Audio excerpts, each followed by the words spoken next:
Oh, Mother Africa. Oh, my beautiful Africa. Who have bewitched you? Africa, what a blessed continent. We are beautiful in the color of our skin, and we are proud of it. We are created strong, smart, and healthy. We love one another and live in peace and unity. We are blessed with great talent, both in nature and human resources. Unfortunately, African political leaders are well corrupt. Some say it is the sword and doctrine of the white man that planted corruption in our hearts. Political leaders don't care about the welfare of the people. They sold out our future on the altar of their personal gain. Now we suffer in poverty. In sickness, we die in hunger and starvation.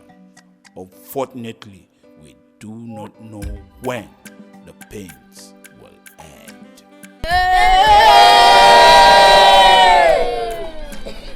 We do not admire the happenings in the nation. We do not. The state of our people is becoming a big shame to us. Look at us. Look at how we live. They destroy our properties and render us homeless. Our people are being marginalized. Yes. Our people are living in abject poverty. Yet, we produce the commodity that sustains the nation. Why? That's quite touching, sir. So the people, your people, they call you their mad pigs. Why do they call you that, sir? That is exactly what I am. They call me what I represent. When you're good to people, they will not cease to sing your praises. Yes! That's a good one, sir. Sir, as a great Niger Delta agitator, a good one at that. So I would like to know, the people, your people, what is their primary need at such a time as this? Our people need infrastructural development. Good road. Investing in the educational sector and creating an enabling environment for talented youths to strive. Yes! That is exactly what we need. Voice of the commoner, voice of the common man, voice of the common man, the voice of the commoner, voice of the commoner, voice of the common man. You are very good at your job. Very, very good. Makes a lot of sense. I watched it at the national TV last night. It was dope. And now I'm watching it here. You really know your job. I will introduce you to one of our strong agitators in this part of the country. Though people misunderstand him, but he's good. And he's the mouthpiece of the people. I will introduce you to him. Oh, senior man, good afternoon. Thank God I see you. Since yesterday, me and my pikin will never chop. We dey stranded. Landlord for sure also has rent. See my pikin, nothing there for us to eat. Okay, please help me. Okay. Don't do. No worries, yeah? Now, the house rent you won't pay or na the feeding. All of them, both house rent, both with the money away their house. We dey stranded. We have been sleeping outside. Please help me. Thank you. God. Voice of the commoner. Voice of the common man. Voice of the common man. The voice of the commoner. Oh, God. Thank you, sir. God will bless you. Yes, take and go, yeah? Thank you, sir. God will bless you. God, You see? This is exactly what we see here every day. Solving problems that the government are supposed to be solving. It is our right. This is our land.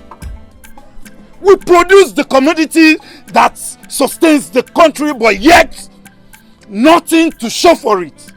We are being marginalized. Our people are suffering. Kids no good education. We will have to speak out and we will fight with the last drop of our blood. Oil flows. You go red. One day, you go red. For this country, for this state, you go red. So take the news across to the government. Tell them that we are not happy. Bakam. And we will block all the flows. We promise them. And they know we will do it. That's so it be.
You finally paid me a visit.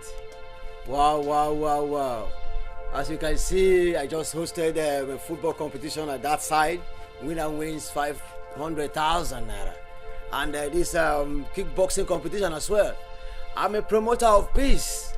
And everybody is happy. My people have been happy, so? I know a toad does not run in the daylight for nothing. What actually brought you here? Yeah. My boy. You know, we are all in this struggle of marginalization. And most of us in the entertainment sector supports your agitation. It's a good fight. So I brought a journalist here for you to grant her interview. I want the world to hear you. I want you to speak out. Let them know what we are suffering. Our people are suffering. That's a good one. That's a very, very good one. In fact, I'm so excited to see people at your capacity, fighting for your people without selling your conscience for material gratifications. I so appreciate you. I watched you on national TV as at last night. I was so wow. Men like this still exist? Well, for your sake, I am going to grant this interview. But it's not going to be right here. As you can see, I'm enjoying with my people. I can't actually grant the interview here. We'll go to a better place, a more quiet place for we to... Good afternoon, sir. I'm Mercy Micah from Editorial Magazine.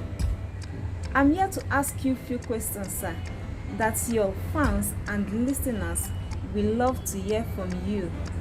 Recently in Africa, most allies are speaking out their support for the United Africa, where Africans as a continent will speak in one voice using one digital currency.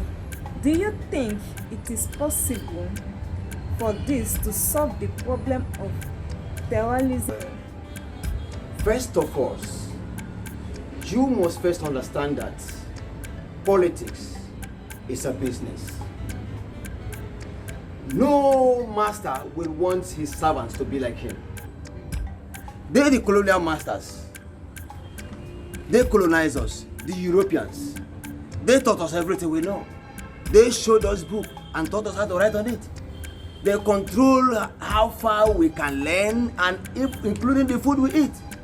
So no matter how independent we feel we are, the relationship between a slave and a master will always be there.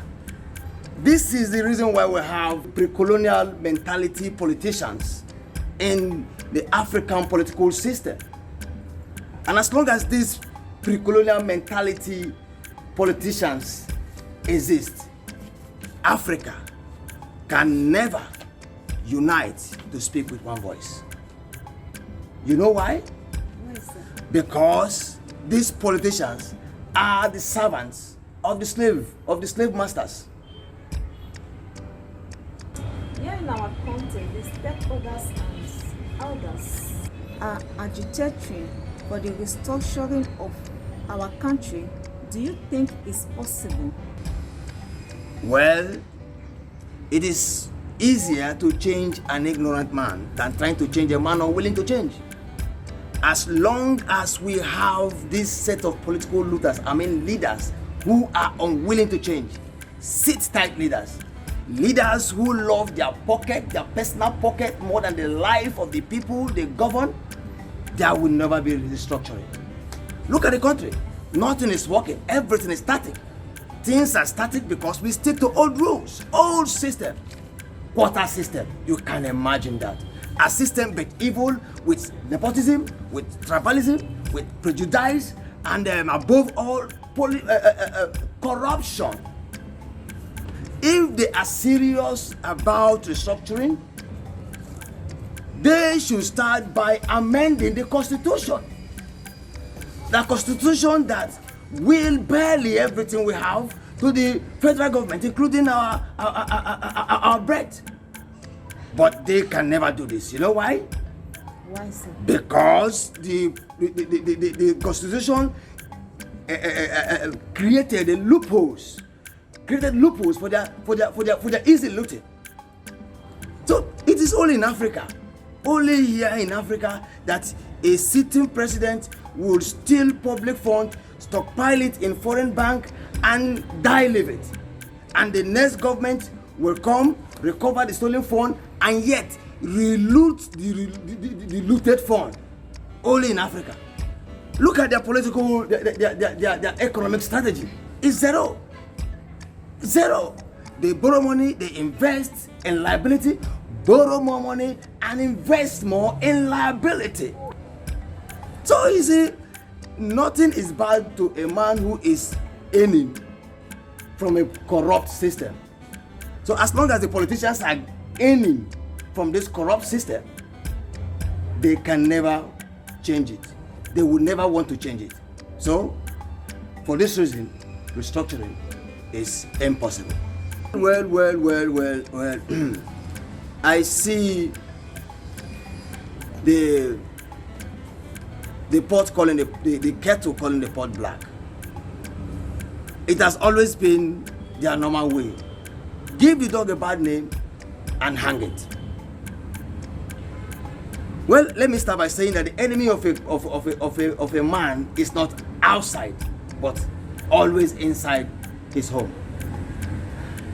I will always stand on the truth that the real enemy of our region's progress, the real enemy of our region's success and development lies within us, our own brothers, whom we elected to represent us in the state and national assembly. They betrayed us. they betray their future generation by looting the fund meant for development and yet recycling themselves to keep looting resources meant for the development of this region. Just like we have political looters, so also we have red cap thieves. All these chiefs you see. Okay, imagine a situation where the white man and his company will promise our community to give them lights and construct good roads and give them good pipe-borne water. But the chiefs will say no. The chiefs want money. They said no, give us money. These are our people. It's our land. We know how to handle them. Give us the money. And they will take money in the place of electricity and good roads. And yet the people, the community everywhere will be in blackout. Things are not, they are not helping us. Who is fooling who? Robbing Peter to pay Paul. Penny wise, pound foolish. The penny we sent to represent us and are wise. And we, the pounds, are fools. So their system, their ruler, their leadership is not helping matters. African leadership, African leaders are not helping us. And now we, the new generation, we cannot sit back and watch them destroy our future and the unborn generation. That's why we are speaking. Thank you very much. Voice of the commoner, voice of the common man, voice of the common man, the voice of the commoner, voice of the commoner, voice of the common man, voice of the common man, the voice of the commoner. Our government, they're dangerous. What they do to us, they no feel for us. Talk of corruption, they are serious. Insecurity, they no serious. The system just they tough they go. The system just they rough they go. The system is getting so hard. The poor ones, they might get in debt. The poor ones, they might get in style. But the rich ones just they flex they go. They no look a face, they might take wine. See them are taking wine. All of them taking wine. Them are taking wine.